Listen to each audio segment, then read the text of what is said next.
My name is Diane Gardner. I'm the current board chair of Community Counseling Center of Mercer County. On behalf of the board of directors, we would like to welcome you to our 2020-2021 annual dinner celebration. We had hoped to have this event in person. However, after serious consideration, we decided to host it virtually. We look forward to seeing you next year in May in person. Our keynote speaker, Kevin Simmers, was unable to be with us this evening.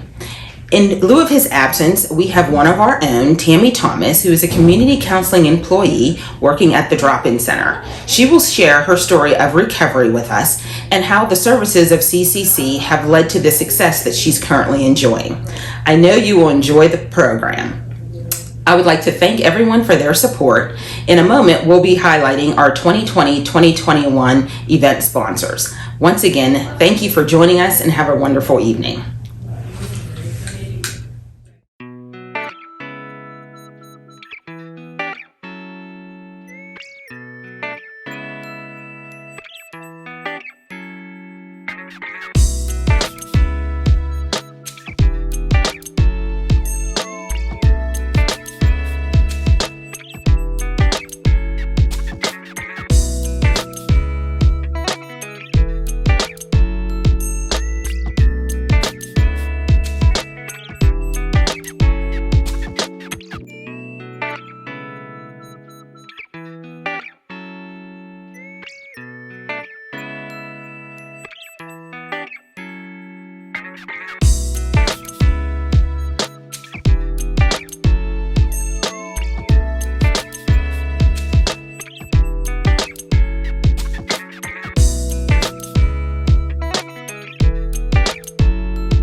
Thank you, Diane, and a special thank you to tonight's sponsors, advertisers, and at-home viewers.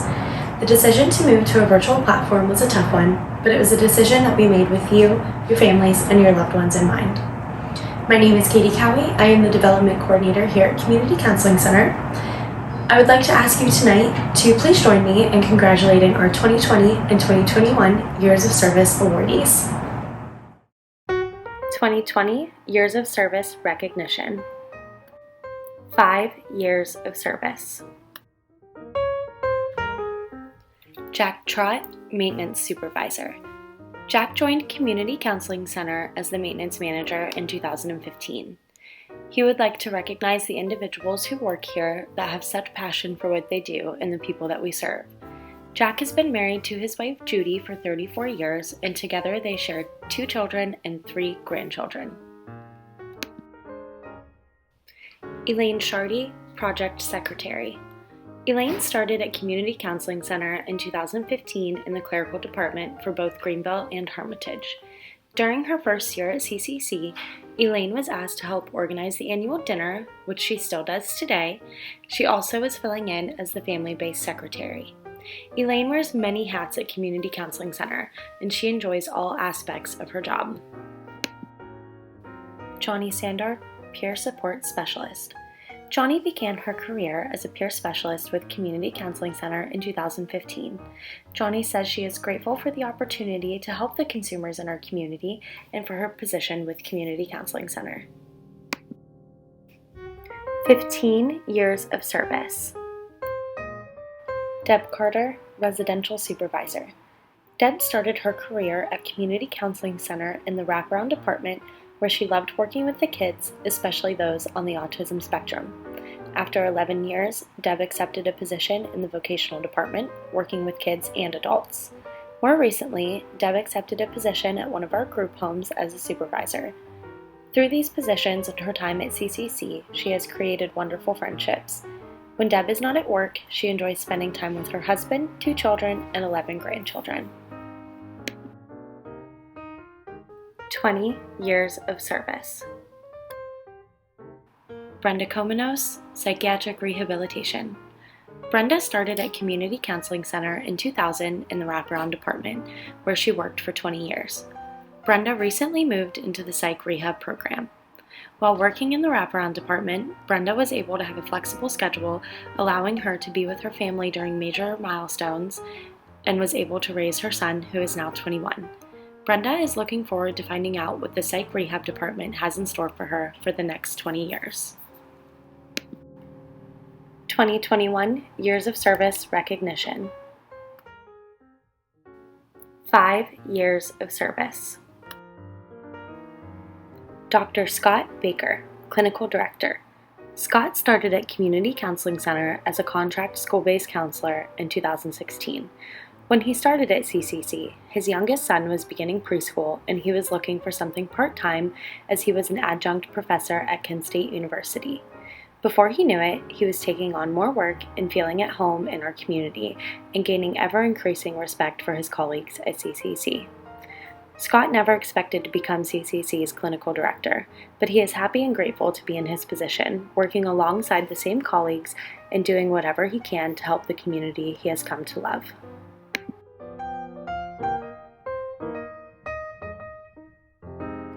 Izzy Palmer, Residential Program Worker.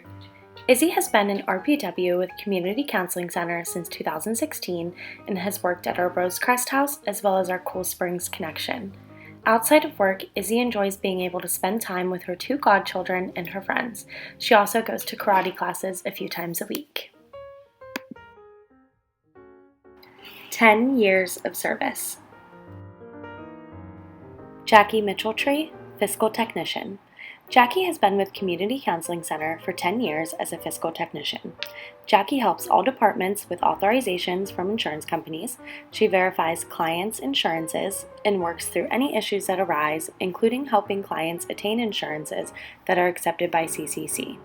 Jackie has 3 daughters, 10 grandchildren, and 4 great-grandchildren, whom she loves dearly. She is also the baby of her 10 siblings.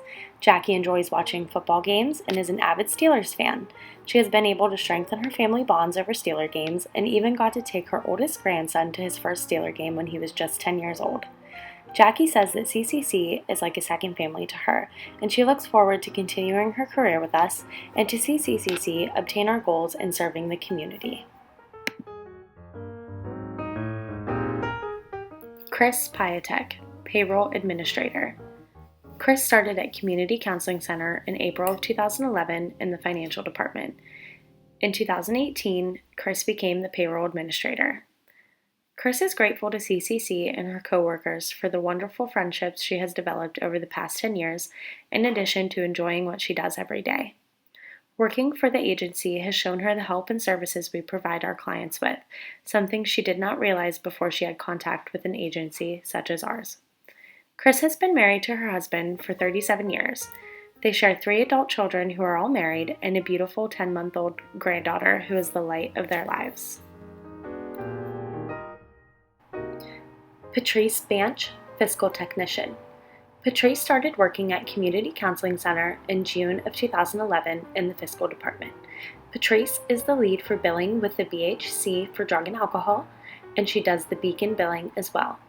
Patrice lives in Hermitage with her husband Jerry and their rescue German Shepherd Miracle that they both love dearly. Janet Martell, Residential Program Worker. Janet started her career at Community Counseling Center as the first warm line operator. She also worked in the cafe at the Hermitage Center and as the co-coordinator at our drop-in center. Janet is now an RPW at one of our group homes. Janet says she has met a lot of wonderful people over the past 10 years working at CCC, and that her jobs here have always been rewarding and enjoyable.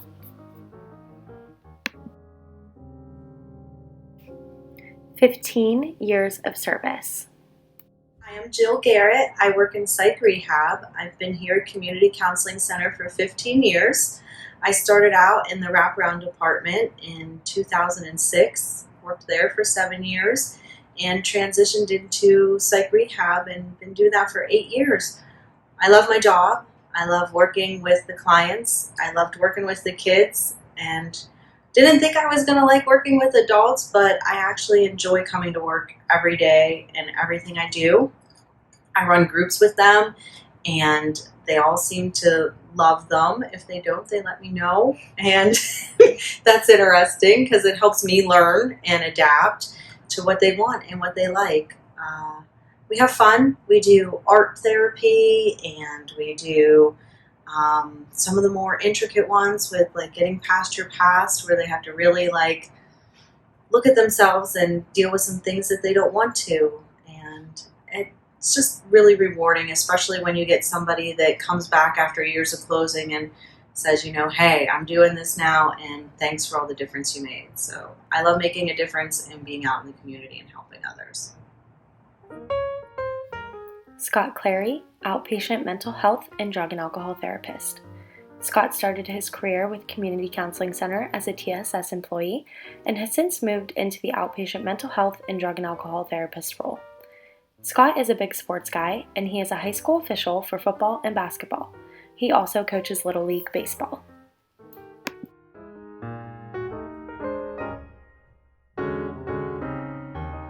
Janet Groendahl, supportive housing.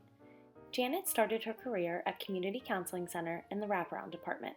She has now transitioned into the supportive housing department. Janet has been married to her husband for 27 years, and together they share twin boys who both served in the United States Army.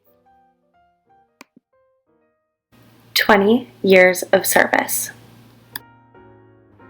Kayla Lockhart, outpatient mental health therapist.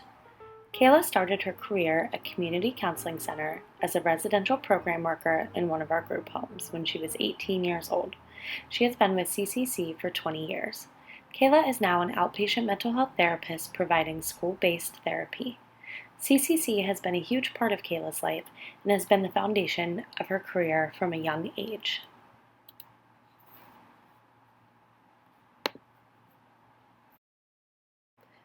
Jody Kessler, fiscal technician. Jody has been with CCC for 20 years, starting in Community Counseling Center's accounts receivable position, when CCC was still located where the Hermitage Bakery now resides. Now, Jody is a fiscal technician working in insurance billing, verifications, and research for medical assistance. Jody finds the most rewarding part of her service at Community Counseling Center is seeing how our clients grow and benefit from the services that we provide. At home, Jody has 3 grown children, Stephen, Jimmy, and Robin. She also has 2 boxers named Darby and Ridley, who she spends a great deal of time with, going on back roads and various game lands to check out the views that our beautiful state of Pennsylvania has to offer. Arlene Stevenson, intake caseworker. Arlene started working with Community Counseling Center in 2001 as a scheduling secretary for the wraparound psychologist at the Old North Buell Farm location. When CCC moved to their new Hermitage facility, Arlene became the intake caseworker, which has remained her current position. Arlene would like to say a special thank you to Kip Hoffman for graciously hiring her for her current position. Arlene says that everyone has been very kind to her over the years, and she would like to thank her CCC community. Hello, my name is Kip Hoffman, and I've been with the organization for the past 20 years. During that time, I have served as the clinical director as well as the chief executive officer for Community Counseling Center. I greatly appreciate the opportunity I have been given to lead this organization through serving others in fulfilling our mission of helping individuals and families lead healthy and fulfilling lives, as well as carrying out our vision of being one of the region's leading recovery-oriented organizations that helps to unite the community resources to help those that we serve achieve full participation by contributing to the social, spiritual, and economic well-being of the communities in which they live. Also, I am truly fortunate to work with such an outstanding staff and live in such a caring community. I love the natural beauty here in Mercer County, as well as the outdoor activities that are available to us, and the close proximity to Cleveland, Pittsburgh, and Erie.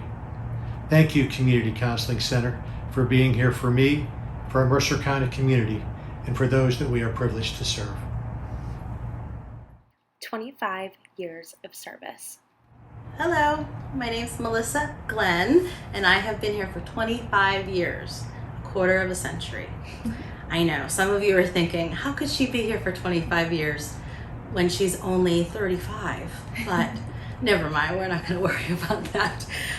25 years ago, I just wanted to let you know, a gallon of gas was $1.23. Minimum wage was $4.75. Marvel Comics filed for bankruptcy. Tickle Me Elmo was all the rage. A lot has changed. My roles, including at CCC, have been, I started off in wraparound. I then went to the prep classroom and worked there for a while, and then I transitioned to Rosecrest and worked at Rosecrest and the Fairweather Lodges, and I'm now at Psych Rehab, and I'm the supervisor of Psych Rehab and peer support. So that has changed over the years, but all of them have been very fulfilling over the years. Some things have stayed the same, and that has been continued support and encouragement in all the programs that I have worked, meeting amazing people, having friends and coworkers, and the people that we serve. So I've been very blessed and lucky in all the roles that I've served here at Community Counseling Center, and I hope to have another 25, who knows? So thank you. 30 years of service. Dina Posa, Clerical Administrator. Dina started her career at Community Counseling Center in 1991 as the receptionist. Throughout the years, Dina has had many positions and is now the Clerical Administrator. Dina says she has truly enjoyed working for the agency and would like to thank everyone for the opportunity and career they have given her. The center has been supportive for Dina in not only a professional way, but on a personal level as well.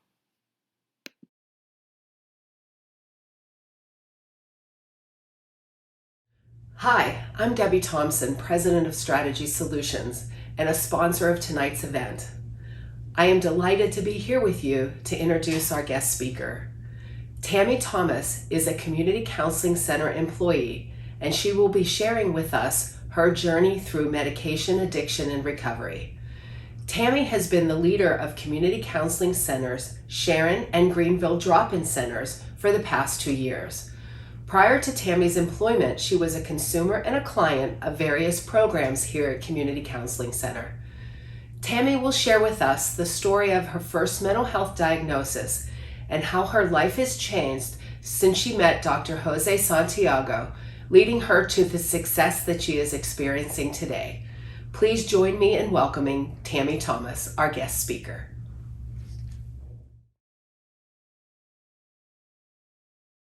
Hi, my name is Susan Posnar. I'm the Director of Vocational and Peer Run Services at Community Counseling Center. I'd like to introduce to you Tami Thomas. Tami just recently celebrated her 2-year anniversary working as the leader at the drop-in center. She also represents Community Counseling Center at Western Region Community Support Program meetings. During those meetings, while COVID was happening, Tami shared some engagement methods and engagement opportunities that she used to keep in touch with our members that many of those other drop-in centers across the state ended up implementing. She is a voting member of our local chapter of the Western Region. It's called the New Freedom Initiative, NFI. She is connected with the Sharon Beautification Committee, Water Fire Committee contacts her prior to the event looking for volunteers. When Tami took over her position 2 years ago, she inherited the drop-in center mascot, which is a 28-year-old African gray parrot named Pepper. And she fondly refers to Pepper as her surrogate grandchild. So before getting started with your story, Tami, can you tell the audience what a drop-in center is and tell them a little bit about our Sharon campus? A drop-in center is a place where people with mental health diagnosis can come and spend time with other people with diagnosis. They form a sense of community and they bond in friendships. And we teach life-building skills, cooking classes, art classes. We just try and get them engaged in life and just give them a safe place to be with other people like them so they don't feel so alienated. The drop-in center has a sports room, we have a computer room, we serve lunches, we have community meetings. It's a wonderful place for folks to come and spend the day. So without further ado, Tami, why don't you start to tell the audience a little bit about your story?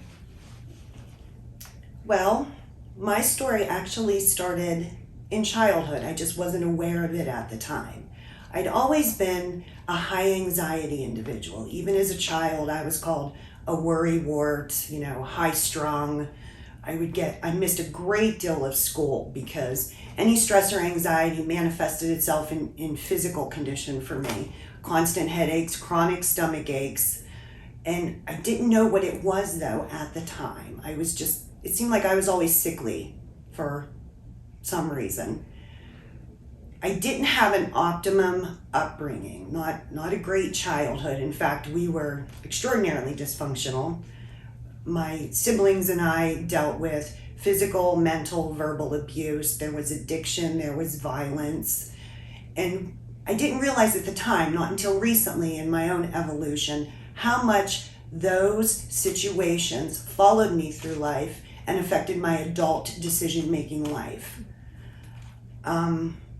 We learned early on in my house to hide things. We hid everything. Even if we went to school with a black eye, it was because we fell off a bike or, ran into a doorknob. But we just learned. We learned to hide it and we learned to stuff it. Didn't matter what was going on inside, just as long as the outside was looking good and presentable and acceptable. And all of my siblings carried that through life, that you don't talk about it, you don't deal with it. But eventually, my mental health became kind of forefront in my life after the birth of my first child. And when I went in for my 6-week checkup, my doctor said, you seem to have lost your sparkle, what's going on? And I couldn't even explain it. I just felt like the life had just drained out of me for a little bit.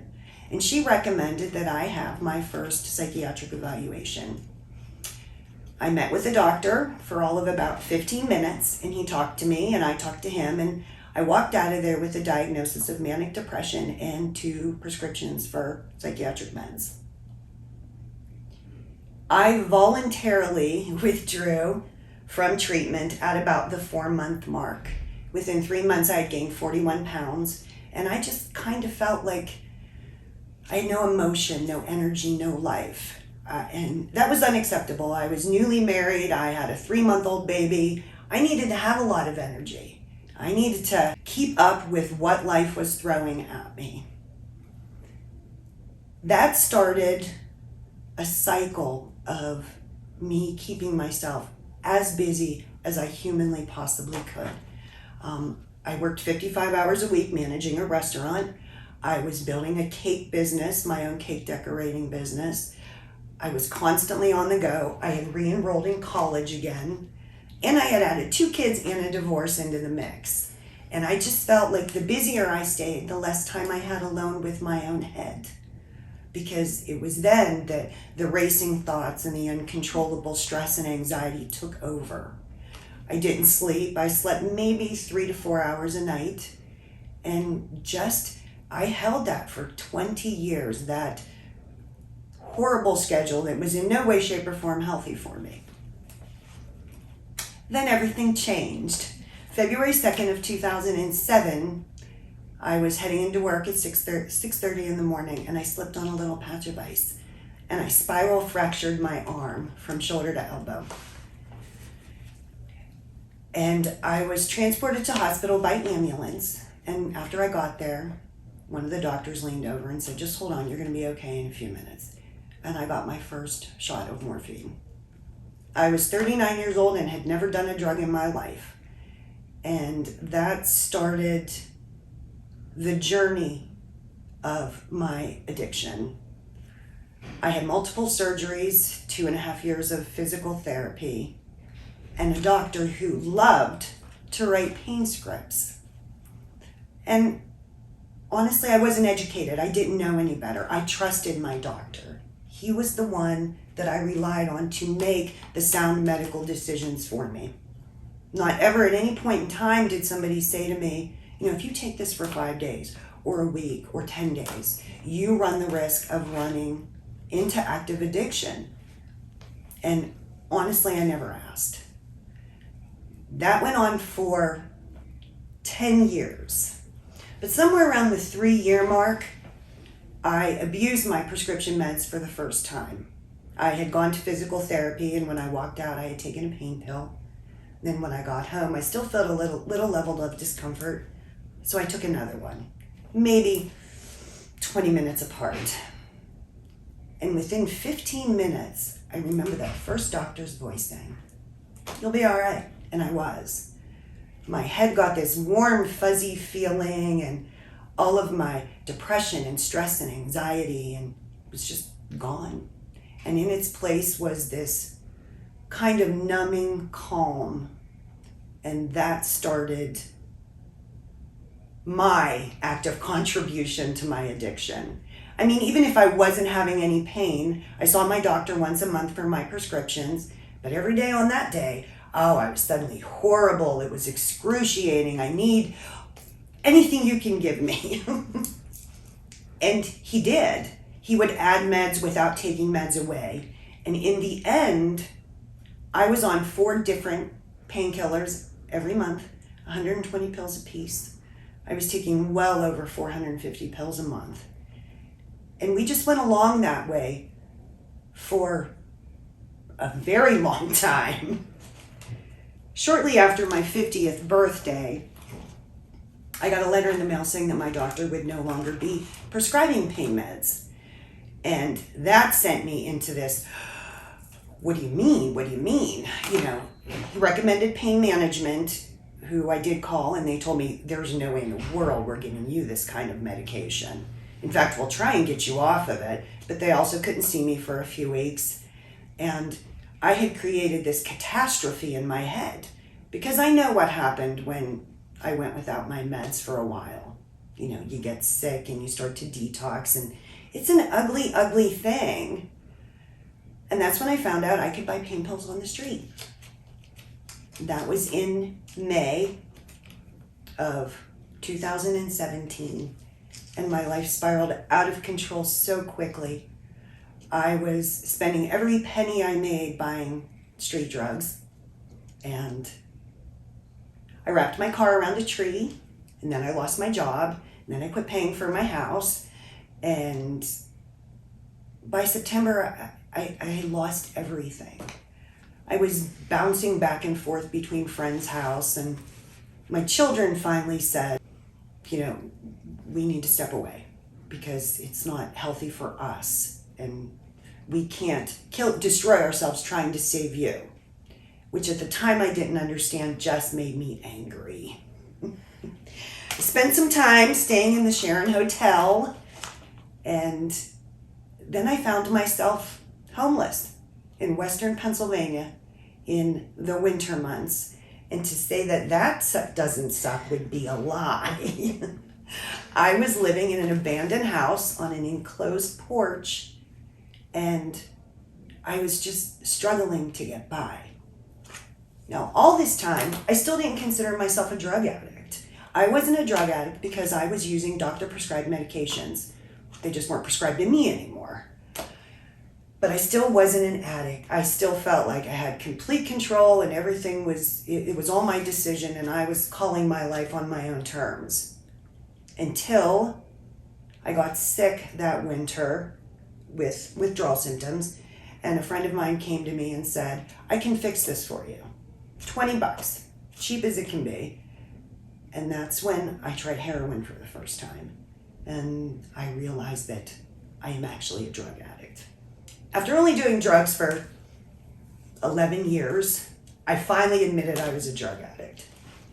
And it was very sad to me. I had lost an entire decade of my life. My 40s were gone. I'm now 50 years old. I'm living on the street. I don't have a thing to show, as I should be going into the better part of my life. And here I am, a heroin addict. That started this internal war with myself.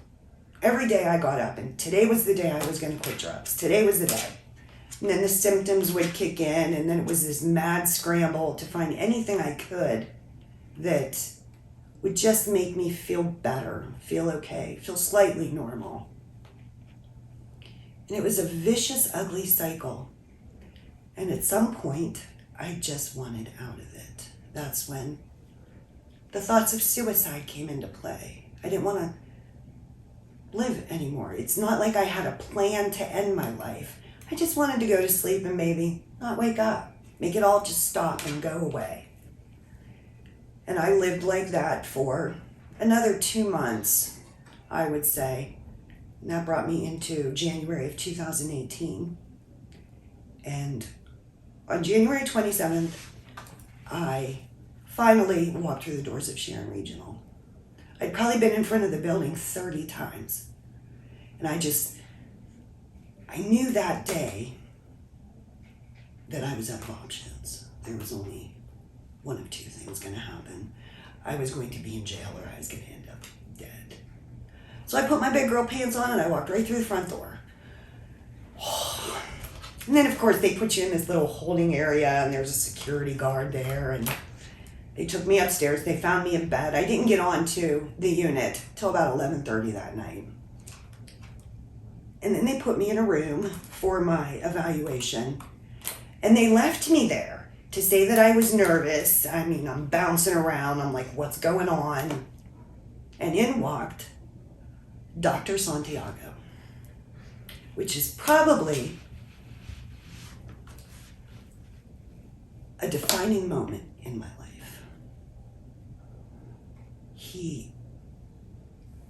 No bullshit. Ooh, I'm sorry I swore. It's okay. He was no nonsense and very matter of fact, and he didn't coddle me, and he didn't tell me it was going to be okay. He told me that I had work to do. And yes, I had mental health issues, obviously, but I also had an addiction problem. So he just asked me point blank, what are you going to do about it? And that day started my journey into my recovery. I interviewed with the CRR supervisor out at Cool Springs that same day, and I found out the next day that I was graciously being given a place to live after I got out of the hospital. And my 72-day hold turned into a 13-day hold, but I went to Cool Springs. I started my therapy and my medication management, and I was given Suboxone. Suboxone turned out to be another very ugly beast in my life. It actually made me higher than any opiate had ever done. It didn't take me long to realize I was swapping one problem for another one. I took it for roughly a month, and then I woke up one day and I said to the supervisor of the house, I said, I'm not going to take this anymore. And, there was a lot of communication. Are you sure you know what's going to happen? I'm like, I do. And at this point, I'm okay. Because in my head, now I have a legalized drug addiction, and my prescription covers, and I don't have to pay for it. And all I have to do is go visit a doctor once every other week. And that's what I was trying so hard to get away from. So on March 18th, I woke up that morning and I refused my Suboxone medication at the house. And I'm not sure if it was the best thing or the worst thing I've ever done. With opiates, you have a few days and you're through the worst of it. And, I hit day 5 and I'm like, holy cow, this is the first time in 11 years I have not taken a drug, and I'm on 5 days clean. Day 6, day 7. Then I got sick on day 8. And luckily I had a wonderful support system. At this time I had a case manager and a recovery specialist and all of the staff at the house and Dr. Santiago. And I was enrolled in psych rehab here, and I was waiting on going into IOP. So I never felt alone. I didn't feel like, it was the first time I didn't feel like I was battling the problem all by myself.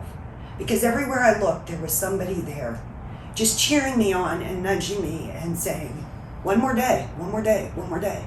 And then before I knew it, I was 30 days clean. And that's about how long it took me to start feeling like a normal person again. 30 days. I started IOP, met Rodney Carson and the incredible staff over in drug and alcohol. And that was almost like finding a home, being in a room with like-minded individuals, all with a common goal, who understood being in the trenches and the battle and just what an ugly thing addiction is. And addiction isn't picky. It's not choosy. It'll take any able body that steps in its way. And suddenly I was surrounded by people who got it. And it was fabulous. Fabulous, for lack of a better word.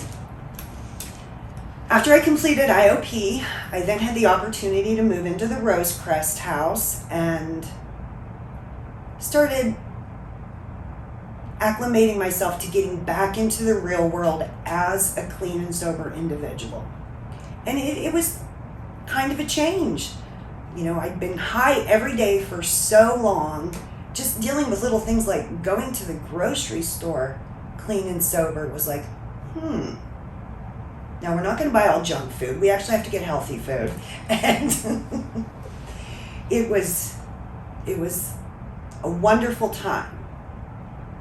But then, around my 8-month clean mark, I made a very large mistake that a lot of people in mental health recovery make. I was feeling good and I was clean and I was just finally contributing back to life. And I decided to stop taking my meds. Within 3 months, I found myself back in the unit. And the very first person I see through the door is Dr. Santiago, who looks at me and he says, "You cannot be here. You're the success. You cannot be here." And then I had to be honest that I stopped taking my meds because, I was feeling great. And it's never a mistake I will make ever again. I will be a card-carrying member of the Prozac Nation till the day I die. They are as vital to me as my medical prescriptions are now. They just live together. So after the unit again, I was sent back to Cool Springs for a month. And then I was re-given the opportunity to move back into Rosecrest. And I embraced it this time. I knew what I wanted. I knew what I wanted out of life. I was no longer going to be held hostage by the stigma of mental health illness or addiction. It was done. For me, it was done. And then suddenly, I had all these wonderful people at community counseling. I got into the Sears program, I got a job coach, I got a supportive housing person, and life kind of fell into place. So, Libby Purdy took me to my very first job interview in 4.5 years, and I walked out of there as an official sandwich artist for Subway, and I was thrilled and excited to have it because it had been a very long time since I had made my own money and felt a sense of accomplishment and self-worth, and it was fabulous. And as I said, I was going to be the best sandwich artist Subway ever saw. And I worked there for about 6 months, and I was approached about interviewing for a job at the drop-in center. And I'm like, ooh, maybe, I don't know. But then I met this wonderful lady by the name of Susan Posnar, who interviewed me. And she just saw something in me that I was just kind of rediscovering in myself. I used to have a really big life, and I didn't want that life back. I wanted better. So, September 16th of 2019, I started working at the drop-in center. And been there ever since. And it was like, once again, finding my home. It was like landing in the place that I was always supposed to be. I just didn't know that that was where I was supposed to be. But other plans were made for me, and the journey brought me there.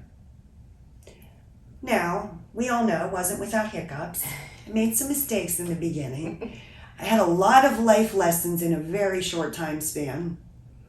Being a clean person, I got the new job. I got my very own place for the first time in years. I lost my mother, and I lost my best friend in the world to an OD of all things.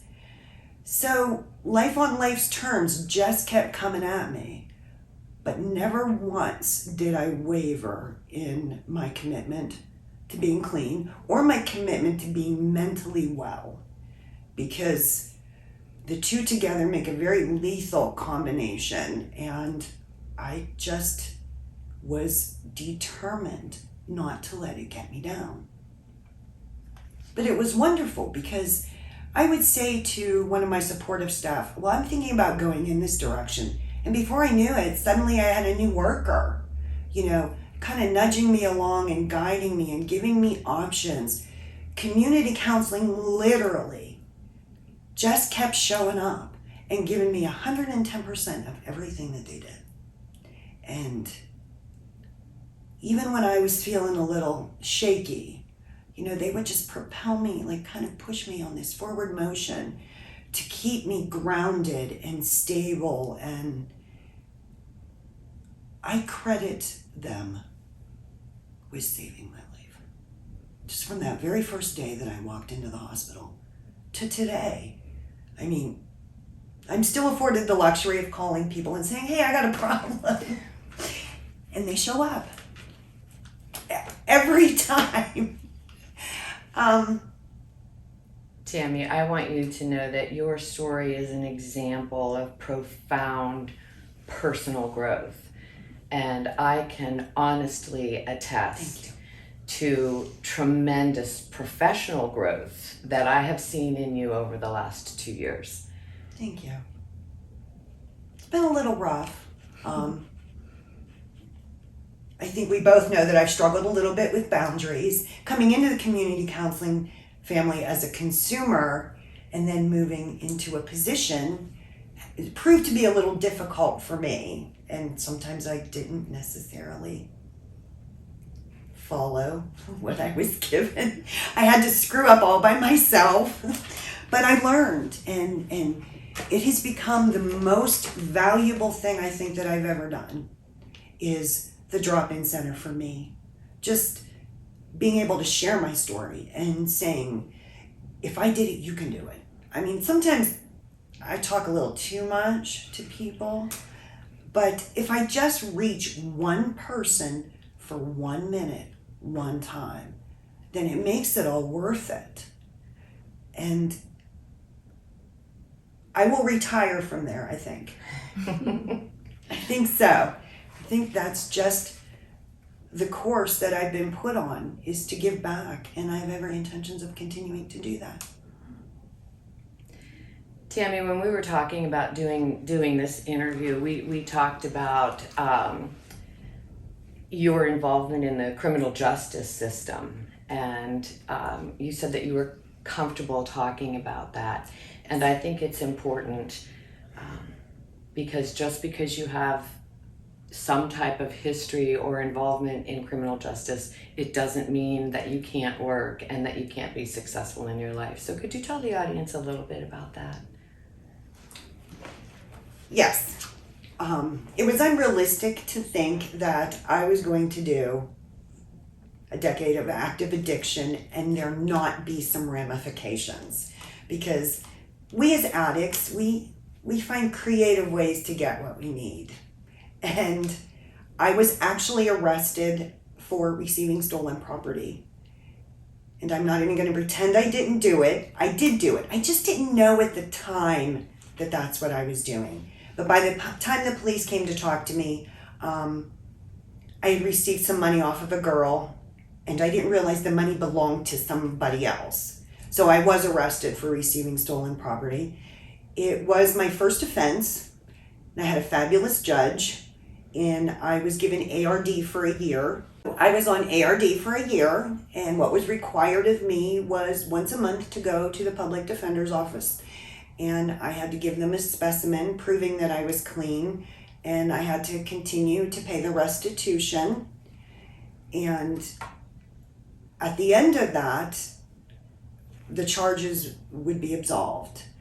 And I thought that I had nailed it. I was still paying all my fines and still paying all my fines. I'd finished my year with the ARD portion of the program. And once a month, you still had to check in with the judge. And I was scheduled to go in January and February. And both times the public defender called me and said, "You don't need to go, COVID, they're shutting everything down." And then in March, out of nowhere, a letter shows up at Rosecrest, which I hadn't lived out for 2 years,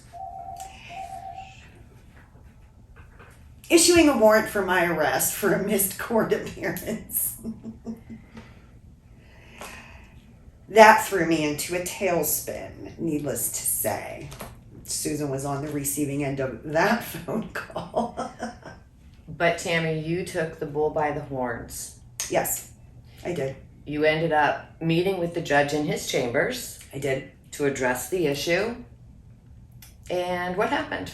Well, I had proven that for a year I'd been getting all of my mail at this address because I had it all, I saved it all. But for some reason that letter went to the Rosecrest address, and I didn't intentionally miss a court date. Up until that point, I had done everything I was supposed to do. And they approached me about going into the jail, talking to the female inmates there about what it means to get clean in jail and what it means to get clean and how it can be done. I think that if I can do it, that's the message. Anybody can do it. You just have to want it. You have to want that better life. Be willing to do the lifestyle change. Be willing to recognize that some people just aren't good for you anymore. You can't surround yourself with addicts and think that you're going to stay clean. It doesn't work. You have to expand your horizons and bring in people that support you and are behind you with their little pom-pom saying, "Yay, go you." And I think that that's actually what I'm going to do as soon as all of COVID restrictions are lifted. I'm willing to do once every other week, just for, 2 hours at a time. So the judge also saw you as a success story. Yes. We talk about having protective factors in place to kind of balance out the stressors that life throws in our direction. And it contributes to resiliency. And when I think of resiliency, I think of silly putty. So you get the silly putty in the little leg and you pull it out and you can stretch it and you can pull it and you can change its shape. And then when you're done with it, you can put it back in that original shape and put it back in the egg. And that to me is resiliency, by being able to be stretched and able to come back and show the strength that you have shown time after time after time. Thank you. So very much. What do you attribute your resiliency to, Tami?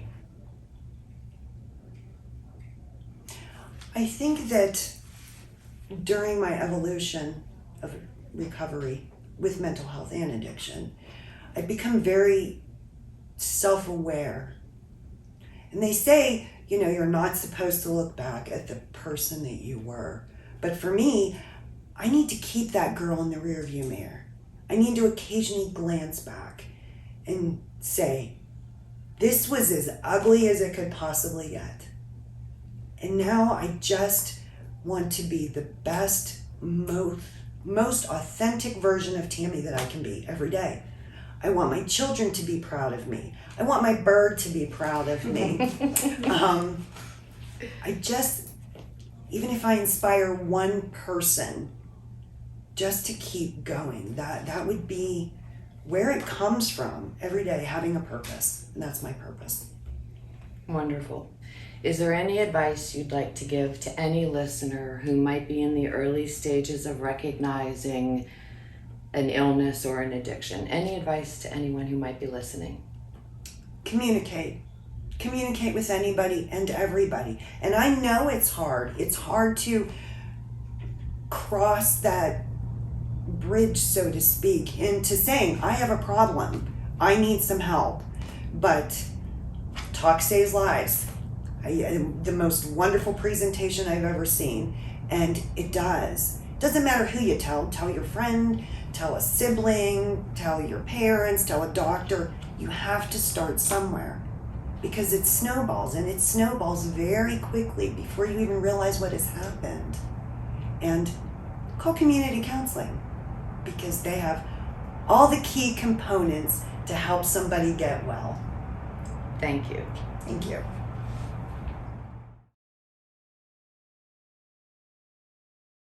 My name is Kip Hoffman, and I'm the CEO of Community Counseling Center here in Mercer County. I'd like to take this opportunity to thank our sponsors for this year's event, and a special thank you for our event sponsor, Strategy Solutions Incorporated, and their CEO, founder, and president, Deb Thompson. They've done a great job for us over the past few years in terms of helping us to deliver quality services and improve our service delivery within the communities that we serve. So I'd like to thank Deb and her team for outstanding customer service, and would also like to encourage you to take a couple minutes to Google Strategy Solutions Incorporated and see for yourselves the quality work that Deb and her team does. I'd also like to give a special shout out to Katie Cowie, our development director, and her team, Dina Poza and Elaine Shardy, for the great work that they did on this year's event. We began thinking that we were going to be able to do a face-to-face event, and we ended up having to transition it to virtual. And Katie so then not only acted as our producer, but also our videographer for this event. So Katie, you did a great job. I want to thank you for all the work that you and your team did in making this event possible for this year. Also, I'd like to recognize our keynote speaker, Tami. She did a wonderful job, and what an inspiring message that she and Susan helped deliver for the keynote address for this particular program. We're so proud of you, Tami, for all the hard work that you've put in and the success you've had on your recovery. This just goes to show that recovery does work and people can and do recover. Thank you again, Tami, for all your work and all the work you have done for us here at CCC, and we wish you continued success in your recovery. You know, these past 18 months have been really challenging for all of us. We are grateful, particularly for all our staff, all our employees, and the hard work that they did throughout the pandemic.